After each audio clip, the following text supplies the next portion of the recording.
Hi guys, welcome to my YouTube channel. हमारे आज का इस वीडियो का टॉपिक होने वाला है एक ड्यूल स्टार्टर के ऊपर।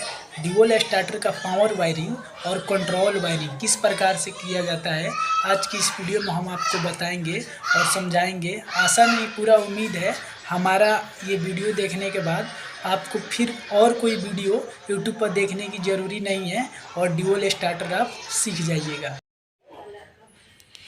ये हमारे पास एक ड्यूल स्टार्टर है का इमेज है जिसमें कंट्रोल वायरिंग और पावर वायरिंग दोनों ही हो रखा है।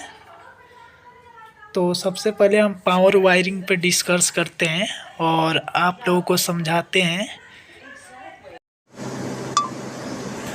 देखिए, ये हमारा एक MCC भी लगा है जिसमें R, Y और B फेस इनपुट दिया गया है और फिर R, Y, B face output लिया गया है और फिर ये कॉन्टैक्टर में दिया गया है।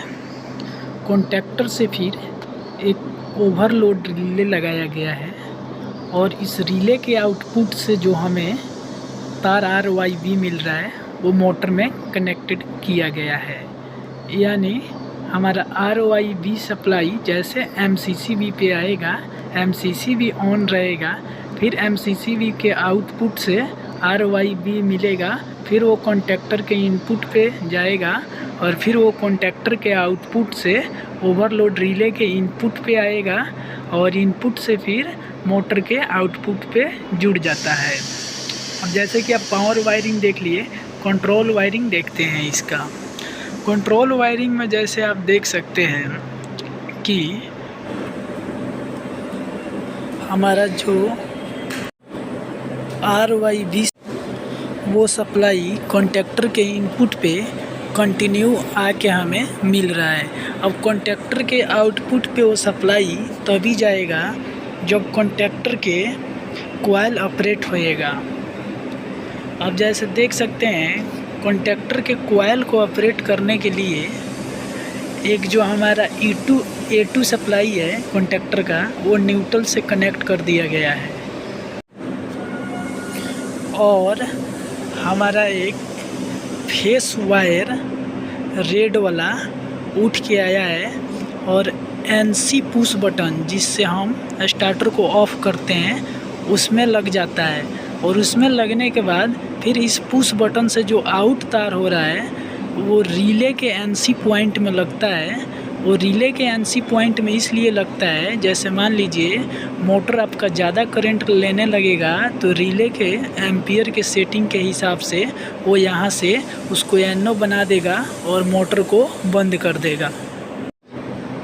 फिर रिले के NC पॉइंट से जो तार जा रहा है वो हमारा NO पुश बटन में जा रहा है स्टार्ट के लिए और फिर NO पुश बटन से जो आउट निकल रहा है वो हमारा कॉन्टैक्टर के A1 पॉइंट पे जाके लग गया है। अब क्या होएगा, जब हम NO पुश बटन दबाएंगे तो हमारा कॉन्टैक्टर ऑन होखेगा लेकिन फिर वो बंद हो जाएगा छोड़ने के बाद। इसको होल्डिंग कराने के लिए फिर एक NO के इनपुट से तार ले जाके रिले के ये जो NO पॉइंट है इस पे लगा दिया गया है और फिर स्टार्ट पुश बटन के NO जो है उसके आउटपुट से ले जाके रिले के कॉन्टैक्टर के NO पे लगा दिया गया है।